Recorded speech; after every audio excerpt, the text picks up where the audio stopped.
Bendito seja Deus, em todo tempo devemos louvá-lo. Quero saudar a todos vocês com a gloriosa paz do Senhor Jesus e dizer que devemos celebrar estas oportunidades que temos, ainda que de uma forma online. Nós estamos unidos na mesma fé, unidos no mesmo propósito, adorando a Deus, buscando a sua face, nos rendendo a Ele em louvor e adoração. Me sinto honrado, privilegiado em poder, nesta noite, compartilhar com você a palavra que Deus tem colocado no meu coração, sob o tema: chegai-vos a Deus, e Ele chegará a vós. E eu quero ler com vocês em dois textos. O primeiro, na carta de Tiago, no capítulo de número 4. Carta de Tiago, capítulo de número 4, e o versículo de número 8, que nos diz assim: aproximem-se de Deus, e Ele se aproximará de vocês. De novo, aproximem-se de Deus, e Ele se aproximará de vocês. Somente esta parte do versículo.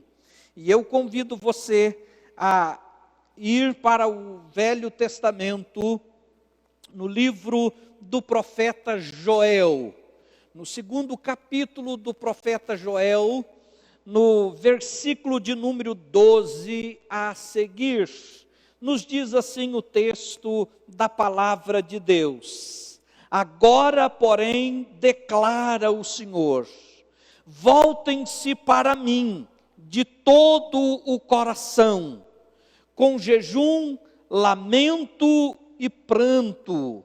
Rasguem o coração e não as vestes.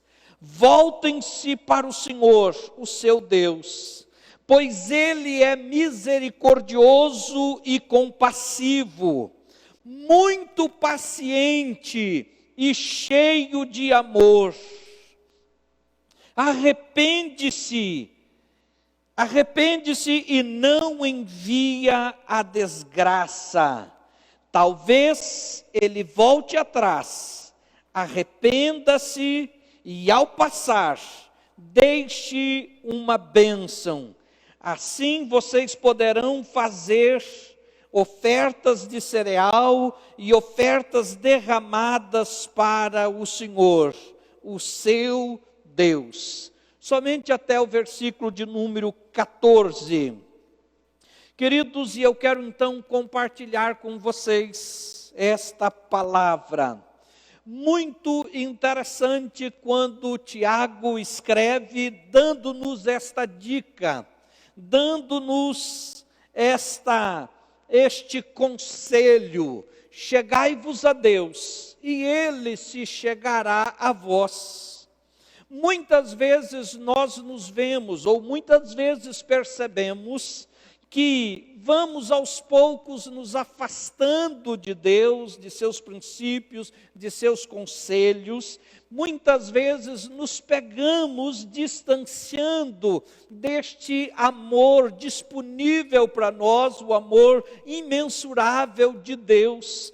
Muitas vezes nós percebemos que nos distanciamos através das nossas atitudes e decisões, escolhas, parece que nos distanciar deste cuidado tão terno e especial que Deus dispensa a cada um de nós. E à medida que vamos nos afastando deste amor, deste cuidado, nós vamos nos enrolando aí no emaranhado de coisas, de compromissos, de afazeres, de ideias que nos deixam ou que nos privam de desfrutarmos daquilo que o Senhor tem preparado para as nossas vidas.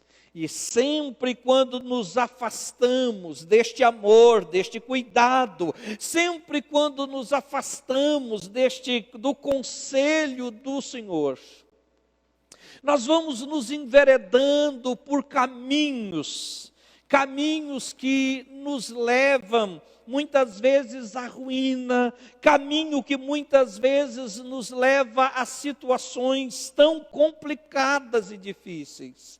Mas quando isto ocorre, quando isto acontece conosco, Deus não desiste de nós. Deus, Ele não nos abandona à nossa própria sorte. Pelo contrário, de algum modo, Ele provê, Ele prepara meio de comunicar conosco o seu querer, o seu plano, o seu propósito.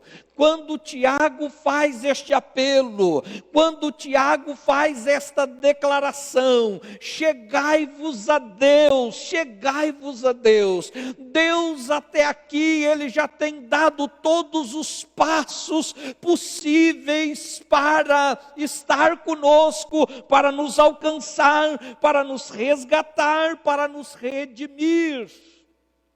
Ele tem dado todos os passos possíveis, mas mesmo assim, nós, pela dureza do nosso coração, muitas vezes queremos nos mostrar irredutíveis, muitas vezes tão cheios de teimosia e amargura no nosso coração, nós vamos nos afastando e diante desta realidade, diante desta situação, vem a palavra de Deus ao nosso encontro pela boca de Tiago, fazendo-nos este apelo, exortando-nos, chegai-vos a Deus, chegai-vos a Deus, e Ele se chegará a vós. E quando olhamos para o livro do profeta Joel, no capítulo de número 1, ele começa a sua palavra fazendo uma pergunta ou questionando, e ele questiona os líderes de seu povo, ele questiona todo o povo, dizendo: ouçam isso, anciãos, escutem todos os habitantes do país, já aconteceu algo assim nos seus dias, ou nos dias de seus antepassados? Queridos, esta pergunta se referia à grande crise, se referia à situação que aquela nação, aquele povo estava vivendo, estava experimentando, algo que parece nunca ter sido experimentado, pelo menos por aquela geração. Uma crise assolava toda a nação, uma situação extremamente difícil, e o profeta Joel é levantado por Deus, e o profeta Joel, ele é a boca de Deus para aquele povo, e ele começa chamando a atenção dos líderes de todo o seu povo, ele olha para toda a nação e ele faz esta pergunta: vocês já viveram algo assim? Vocês têm notícia de seus pais terem vivido experiências como esta? E antes mesmo que esta pergunta fosse respondida, ele então dá uma orientação dizendo: contem isso. Vocês devem contar isso aos filhos, vocês devem contar isso à próxima geração, e eles, por sua vez, devem compartilhar isto também com a próxima geração.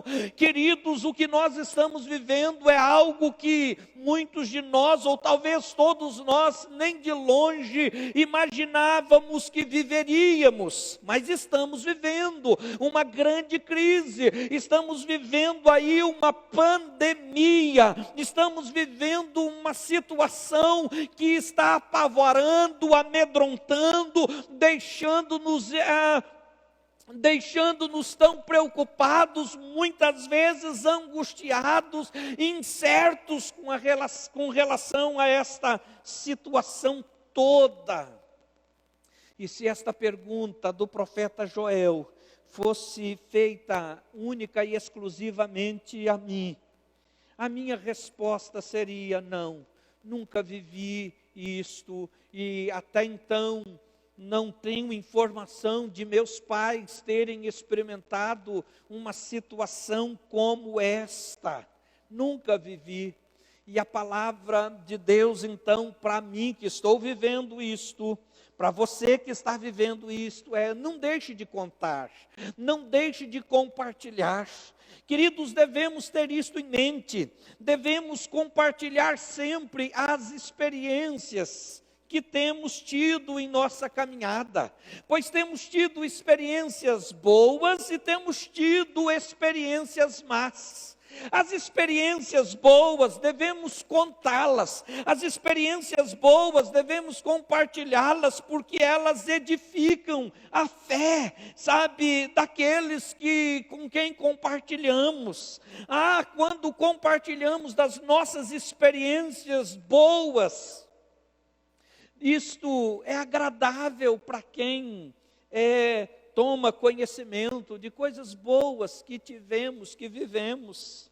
Mas também não podemos negar de compartilhar, não podemos nos omitir, e não devemos assim guardar só conosco as experiências más, as experiências ruins da nossa caminhada e da nossa vida, porque quando compartilhadas elas podem servir de alerta para que pessoas não cometam os mesmos erros, as mesmas falhas que nós, e se elas derem ouvidos, talvez elas podem ser poupadas de sofrimento ou algo parecido. Então o profeta Joel começa a sua mensagem fazendo uma pergunta: já viveram isto? Já viram? Já têm conhecimento? Vocês têm conhecimento que os seus pais experimentaram isto?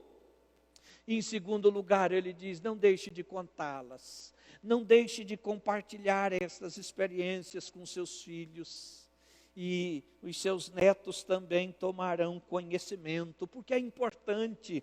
E todo este relato, toda esta experiência vivida pelo povo de Deus nos dias do profeta Joel, queridos, esta experiência foi registrada neste livro, esta experiência aqui, queridos, e este livro foi preservado, porque ele é de grande valia para a nossa fé, ele pode nos ajudar tanto na nossa caminhada de vida, na nossa caminhada com Deus. E o profeta Joel então começa a descrever toda uma crise e toda uma situação tão complicada que o seu povo estava vivendo. A nação estava vivendo um momento de esfriamento espiritual, de afastamento de Deus, e em meio a esta situação é que a crise se estabelece, é que a crise insiste na história, na vida deste povo, desta geração, a quem o profeta Joel estava se reportando, e ele vai descrevendo sobre esta crise, e eu quero compartilhar rapidamente, com base no texto bíblico, no texto que lemos, quais eram estas crises e as áreas afetadas por estas crises. E ele então começa a relatar no livro de Joel, que o povo estava experimentando uma crise de cunho espiritual.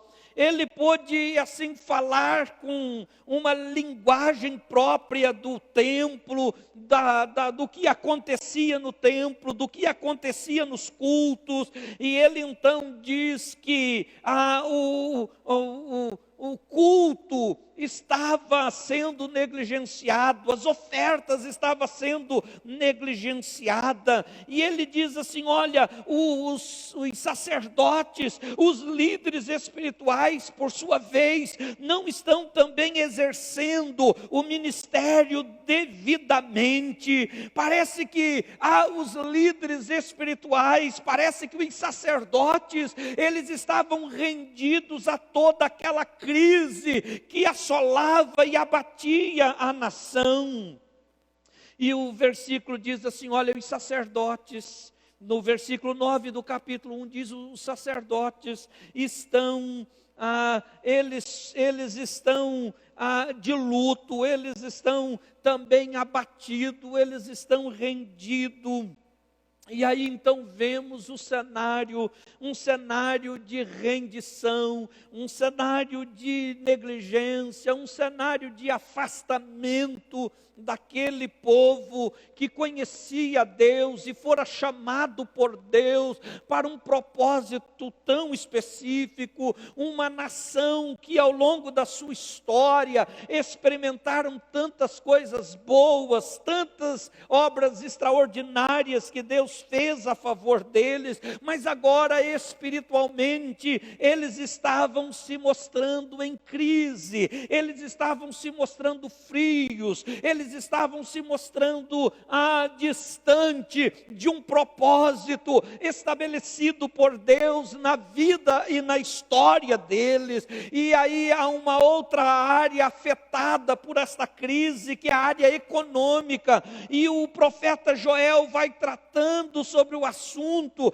e ele então vai mostrando a realidade daquela nação, quando ele diz que a plantação de uva, de figos, ficou em plena ruína, e por isso não existia entre os agricultores expectativa de frutos, expectativa de colheita. No capítulo 1, versículo 7, o texto diz: arrasou as minhas videiras, arruinou as minhas figueiras, arrancou-lhe a casca, derrubou-as, deixando brancos os seus galhos. Ele se referindo da invasão dos gafanhotos sobre aquela nação, passando pela lavoura e destruindo tudo que viam pela frente.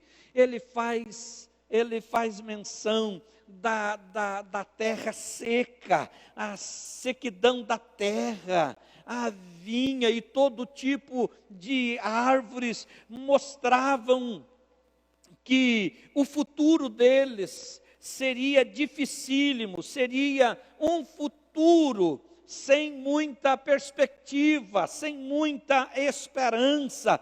No versículo 10 do capítulo 1, ele diz: os campos estão arruinados, a terra está seca, o trigo está destruído, o vinho novo acabou, o azeite está em falta.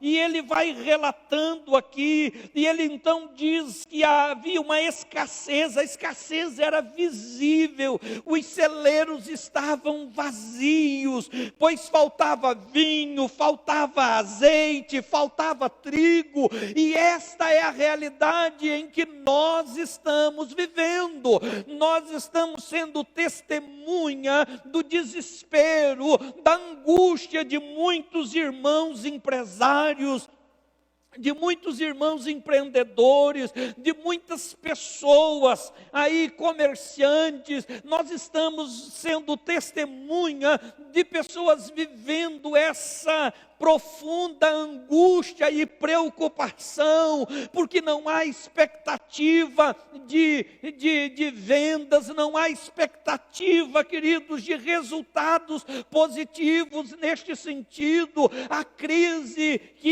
está vindo sobre nós, a crise que veio sobre nós tem afetado de fato a economia do nosso país e do mundo todo. Queridos, não obstante o profeta Joel tratar da crise espiritual e tratar da crise econômica, ele também fala de uma outra realidade que nos vemos assim, vivendo algo tão parecido. Ele trata de outra realidade com a qual nós nos identificamos, uma realidade que parece que Ele está tratando conosco de tudo aquilo que está acontecendo. Ele fala de uma crise emocional. No capítulo 1, versículo de número 12, ele mostra que a impressão que se dá aqui com o surgimento daquela crise, com o estabelecimento daquela crise, as pessoas emocionalmente se mostraram abaladas, quando no versículo 12 diz assim, do capítulo 1, secou-se mais ainda a alegria dos homens. Parece que ele está denunciando ou falando de uma realidade que, ao olhar as pessoas à sua volta, ao olhar as pessoas tão temerosas e tão angustiadas, não havia expressão de alegria, não havia nos corações, não havia nos semblantes sinais de alegria, porque certamente eles estavam temerosos, certamente eles estavam angustiados com a situação, certamente eles estavam sem expectativa, sem perspectiva para o amanhã. Esta era a realidade. Queridos, ainda no versículo de número 16, ele fala que até mesmo no ambiente de culto, até mesmo no ambiente do templo, até mesmo no meio daquelas pessoas em que eram responsáveis pela parte espiritual da nação, eles também estavam vivendo a mesma situação. Quando diz no versículo de número 16, não é verdade que a alegria e a satisfação foram suprimidas do templo do nosso Deus? Com uma pergunta, ele então diz, não é verdade que quando nós caminhamos no ambiente ou no meio das pessoas encarregadas do serviço espiritual, olhamos para elas e percebemos que não há satisfação, não há alegria, não há prazer, talvez porque elas estivessem abaladas, talvez porque elas estivessem extremamente tristes com toda a situação que abatia toda a nação. Eu creio que esta palavra que o Senhor colocou no meu coração seja oportuna, porque tem muito a ver com o que nós estamos vivendo, com o que nós estamos experimentando. E eu fico pensando, Joel, o profeta Joel, vivendo em nossos dias, sendo levantado por Deus para trazer uma palavra específica às nossas vidas e ao nosso coração. Eu penso que ele o tom da sua mensagem não seria diferente. E eu penso que o conteúdo da sua mensagem também não seria muito diferente. Talvez ele começasse a mensagem para mim e para você, para nós, com a mesma pergunta que ele fez ao seu povo naqueles dias, cerca de 850 anos antes de Cristo. Talvez ele começasse a sua mensagem dizendo para nós: você já viu isto acontecer? Você já soube aí pela boca de seus pais que eles experimentaram esta situação? Queridos, talvez fosse nessa linha a mensagem do profeta Joel para nós. Mas eu quero dizer para você que depois dele ter abordado, depois dele ter mostrado que a nação, devido àquela crise, teve a sua vida espiritual afetada, tiveram a sua vida econômica afetada, tiveram a sua vida emocional afetada. Ele parece que agora ele vai mostrando ao seu povo, ele vai mostrando um caminho para superar aquela crise, ele vai apontando uma direção para que eles pudessem se nortear, para que eles pudessem vivenciar agora uma nova nova fase, um novo momento, uma nova experiência. No meio desta tão grande crise, Deus, através do profeta Joel, ele chama o povo a ter uma atitude de arrependimento e mudança de vida. Deus, através de Joel, ele convoca, ele chama todo o povo, para que o povo pudesse se render, para que o povo pudesse se achegar a ele, para que o povo pudesse se voltar a ele, mas não apenas numa aparência de piedade, não apenas numa aparência de espiritualidade, não apenas aparentemente, mas que fosse uma volta de coração inteiro. E o Senhor então diz, e era isso, exatamente isso que Deus esperava do seu povo nos dias de Joel. Deus esperava um ato de arrependimento nacional.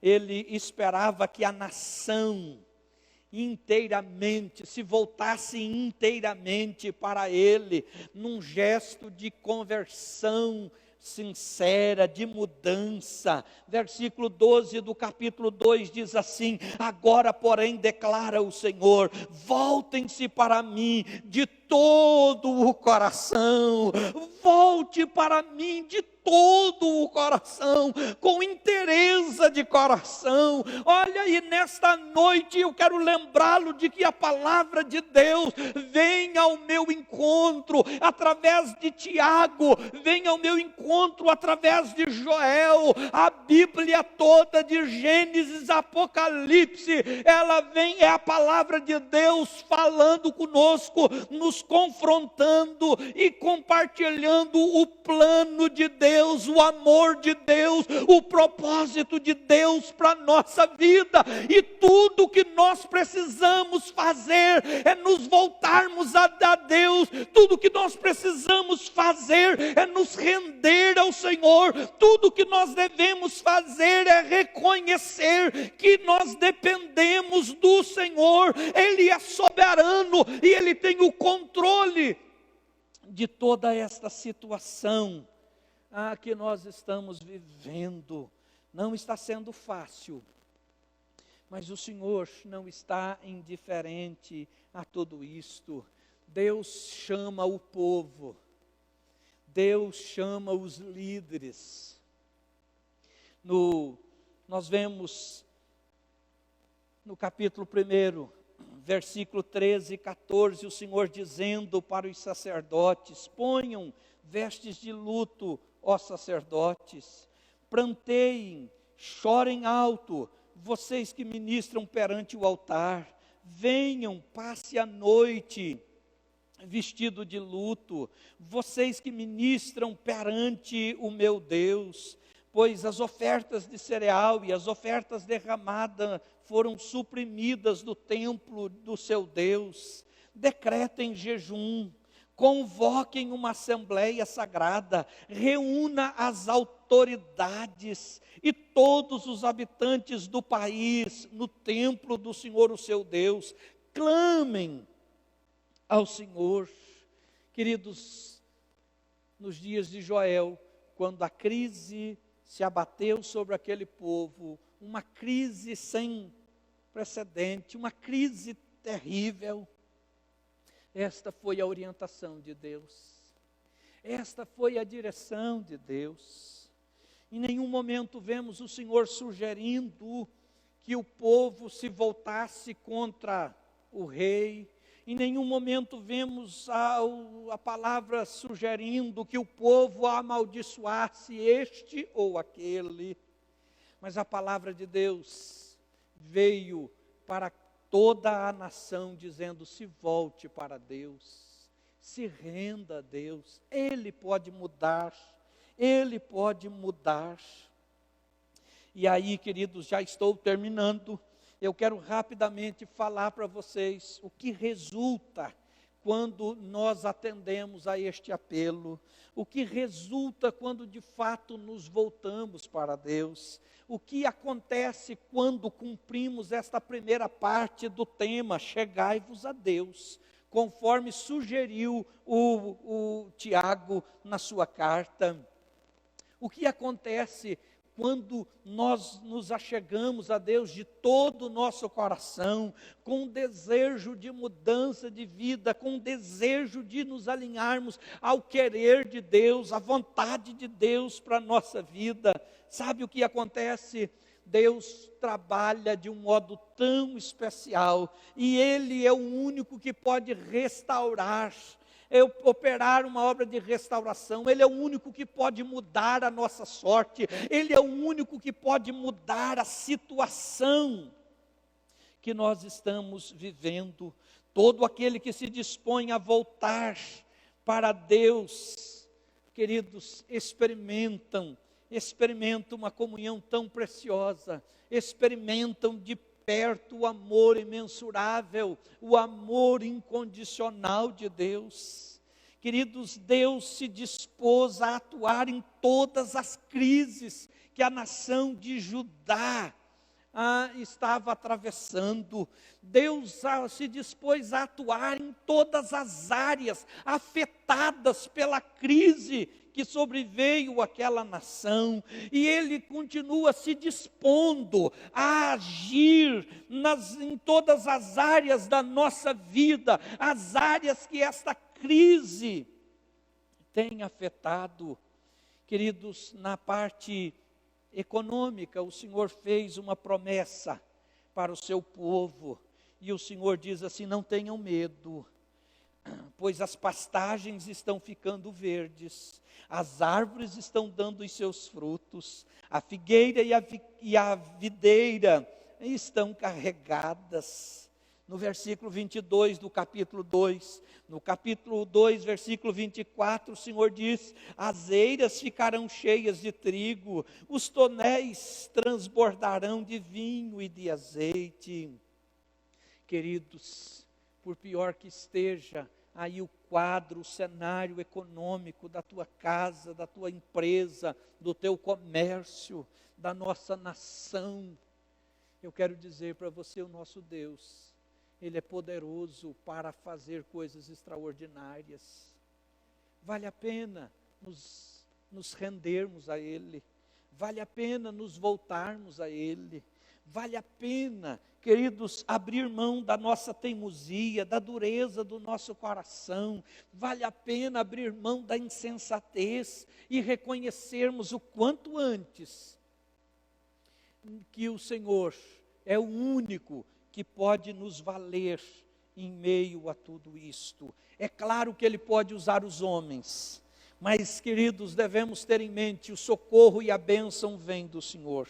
Uma segunda área em que Deus se dispôs a atuar e agir em favor do seu povo nos dias de Joel é na área emocional, quando no capítulo 2, versículo 21, o Senhor diz: não tenha medo, ó terra, regozijem-se e alegrem-se, o Senhor tem feito coisas grandiosas. O Senhor que contemplava a falta de alegria, o Senhor que contemplava aquela condição em que era dito: nem mesmo no ambiente de culto, nem mesmo no templo há alegria, nem mesmo no ambiente do templo há satisfação. Agora vem o Senhor com esta palavra e dizendo: não tenha medo, ó terra, e se alegrem, regozijem, porque o Senhor está agindo, o Senhor está trabalhando, Ele não está inerte, Ele não está indiferente, Ele está atento a tudo aquilo que nós estamos vivendo. Ainda no capítulo 2, versículo 23, a palavra dirigida ao povo é: ó povo de Sião, alegrem-se e regozijem, pois o seu Deus lhe dá chuva de outono, conforme a sua justiça. Ele lhe envia muitas chuvas, as de outono, as da primavera, como antes fazia.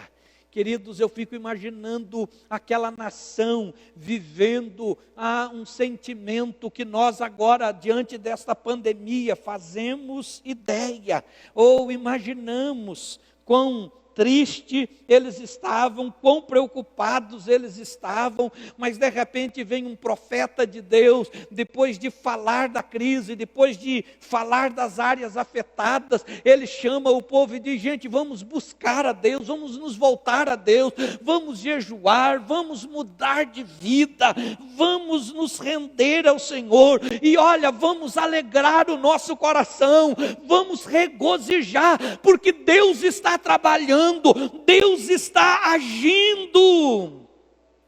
E ele então diz, no capítulo 2, versículo 26, vocês comerão até ficarem satisfeitos, louvarão o nome do Senhor, o seu Deus, que fez maravilha em favor de vocês, nunca mais o meu povo será humilhado. Eu imagino aquele povo recebendo esta palavra do profeta Joel, e eu acredito que dentro deles a esperança começa novamente a surgir, e a encher o coração deles, e não para por aí, a promessa de Deus não para por aí. O profeta Joel continua falando dos planos e do propósito de Deus para toda aquela nação, para todo aquele povo, assim como o Senhor se mostrou disposto a agir na área econômica que havia sido afetada,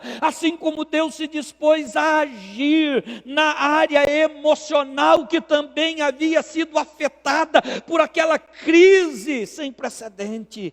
Agora o Senhor fala também de uma área, talvez a área principal. O Senhor se dispõe a agir e abençoá-los também na vida espiritual, quando no capítulo 2, versículo 27 do livro de Joel, o Senhor então diz: então vocês saberão que eu estou no meio de Israel. Vocês vão saber, se alguém aqui tem dúvida, se alguém aqui tem questionado acerca disto, se alguém tem questionado sobre a minha presença, se alguém tem questionado sobre o meu poder, vocês saberão que eu estou no meio de Israel, o meu povo. Eu sou o Senhor, o seu Deus, não há nenhum outro, nunca mais o meu povo será humilhado, e depois disso derramarei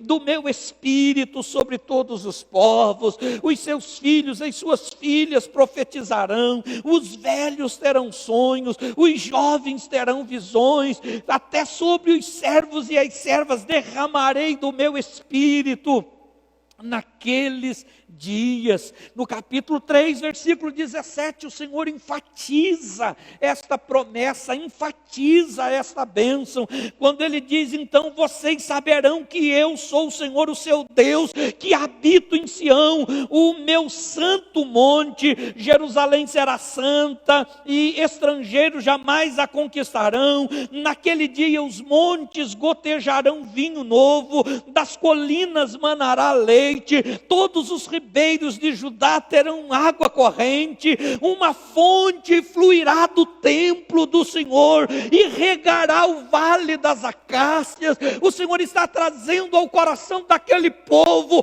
que estava experimentando uma crise jamais experimentada por eles, jamais vista por eles. O Senhor então fala com aquele povo que estavam com algumas áreas da vida deles afetadas pela crise. O Senhor diz: volte-se para mim de coração. O Senhor diz: buscar-me-eis e me achareis quando vocês me buscar de todo o vosso coração.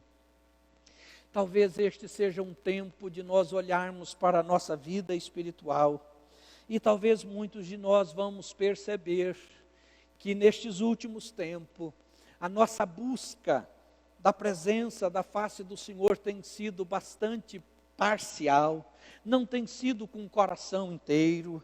Talvez muitos de nós vamos perceber, se nós irmos na linha que o apóstolo Paulo foi com a igreja de Corinto ao tratar sobre a ceia, dizendo: examine-se o homem a si mesmo. Se nós examinarmos, se nós avaliarmos realmente a nossa vida espiritual, se nós avaliarmos realmente as reais motivações e intenções do nosso coração, e se formos sinceros e verdadeiros conosco mesmo, nós vamos perceber que talvez em muitos momentos nós não temos buscado a Deus com interesse de coração, e em meio a esta pandemia, em meio a esta experiência sem precedência, essa experiência que jamais eu imaginei que viveria ou experimentaria, talvez o Senhor usa esta palavra para falar ao meu coração,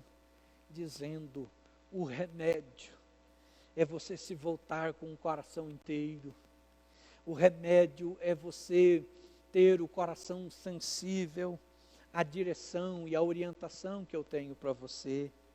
E nós vamos perceber um Deus amoroso, um Deus cuidadoso, um Deus que ao longo da nossa vida não tem feito outra coisa senão se aproximar de nós. Um Deus que ao longo da história, Ele não tem feito, não tem buscado outra coisa senão se aproximar de nós. Foi com este propósito que o Senhor Jesus nasceu, com este propósito que o Senhor Jesus morreu, para que nós pudéssemos estar perto de Deus, para que nós pudéssemos ser reconciliados com Deus, para que nós pudéssemos almejar isto e darmos os passos devidos, demonstrando o interesse e o desejo do nosso coração. Nós precisamos admitir que o nosso afastamento ou distanciamento que temos mantido do Senhor não tem trazido outra coisa, ou não tem dado outro resultado, senão ruína, senão razão para a tristeza, senão razão para a decadência. Mas se nós nesta noite olharmos para a palavra que o Senhor traz ao nosso coração, e se nós, queridos, assim, e se nós realmente nos rendermos ao Senhor, pode ter certeza, nós viveremos experiências também, que vão além do que imaginamos. Eu concluo a mensagem dizendo para você, o apelo é: chegai-vos a Deus, e Ele se chegará a vós. E não deixe de compartilhar as experiências que você tem vivido, suas experiências boas e as experiências também difíceis. As boas edificará e ajudará as pessoas a entender o quanto vale a pena servir ao Senhor, amá-lo.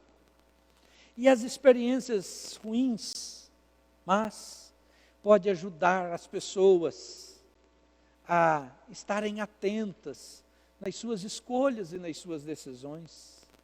Este é o apelo do Senhor para nós em meio a esta tão grande crise que tem afetado tantas áreas da nossa vida, e vemos os sinais na economia, vemos os sinais na vida emocional, vemos os sinais muitas vezes na vida espiritual, mas o Senhor está dizendo: se volte para mim, se volte para mim. E a partir do momento que nós atentarmos para este conselho, não tenha dúvida de que viveremos experiências de restauração e restituição. Eu convoco você que me assiste, amanhã pela manhã, se você tem Facebook, ou tem facilidade de acessar o Facebook, entra conosco no Facebook da IEV, participe conosco de mais um tempo de oração e clamor e intercessão, meditação na palavra. Você que talvez dispõe aí do Instagram, tem aí o aplicativo do Instagram no seu celular, eu convido você para as 15 horas, você acessar o Instagram e entrar conosco na live de oração. Vamos nos unir, vamos nos voltar ao Senhor. Queridos, o remédio não é nós condenarmos este ou aquele, não é nós culparmos este ou aquele. Nós devemos ir na linha que a palavra de Deus nos orienta e nos recomenda. Devemos buscar ao Senhor e nos voltarmos a Ele. Eu quero orar com você e depois, no final, este grupo nos conduzirá com mais uma canção e assim vamos terminar o culto. Muito obrigado você que separou este tempo para estar conosco. Eu espero e desejo que esta palavra tenha abençoado a sua vida. E se esta palavra abençoou a tua vida, se de alguma forma Deus falou ao teu coração, compartilhe com as pessoas que não puderam acessar o nosso canal durante o culto. Compartilhe para que elas sejam abençoadas pela palavra do Senhor. Querido Deus, queremos te agradecer por esta oportunidade tão abençoada que o Senhor nos proporcionou. Senhor, apesar de estarmos vivendo tudo isso que nós estamos vivendo, com esta pandemia, Senhor, quando nós estamos vendo e ouvindo o relato de muitos lares e muitas famílias que têm sido afetadas, Senhor, de um modo muito específico, Senhor, na saúde, Senhor, tendo pessoas da casa acometidas, Senhor, deste vírus, pessoas hospitalizadas. Senhor, nós oramos e pedimos pela tua misericórdia. O Senhor pode mudar este quadro. O Senhor pode agir quando olhamos para a tua palavra. Nós tomamos conhecimento de muitas situações tão complicadas que acometeu o teu povo, acometeu a nação que o Senhor escolheu para ser o teu povo. E quando havia uma volta, quando havia um desejo e uma decisão de buscar o Senhor, vemos a manifestação da tua misericórdia. Podemos ver, ó Deus, no relato da tua palavra, o Senhor se manifestando com a misericórdia e com amor. É isso que nós buscamos e pedimos: tenha misericórdia. Tenha misericórdia da minha vida, Senhor. Tenha misericórdia da minha casa. Tenha misericórdia da minha família, da minha parentela. Tenha misericórdia, ó Deus, da minha família estendida. Tenha misericórdia, ó Deus, da cidade, ó Deus, onde, ó Deus, eu faço parte. Tenha misericórdia da nossa nação. Tenha misericórdia da nossa nação, Senhor. Tem sido deprimente, tem sido assustador ouvirmos, Senhor, os noticiários. Mas nesta noite, Senhor, quando reunidos em torno da tua palavra, quando reunidos em torno da tua presença, somos lembrados que o Senhor é o remédio, somos lembrados que o Senhor é poderoso, é soberano e poderoso para mudar as circunstâncias e mudar esta situação. Queremos nos achegar a ti, Senhor, e queremos desfrutar daquilo que o Senhor tem para as nossas vidas. Eu oro assim, juntamente com este meu irmão que do outro lado está orando comigo. Eu oro no nome de Jesus. Que Deus continue abençoando a sua vida, a sua casa. Que Deus continue abençoando os seus negócios, a sua empresa, o seu comércio, a sua fonte de renda, que o Senhor faça vir sobre você o socorro que você está clamando e precisando, em nome de Jesus.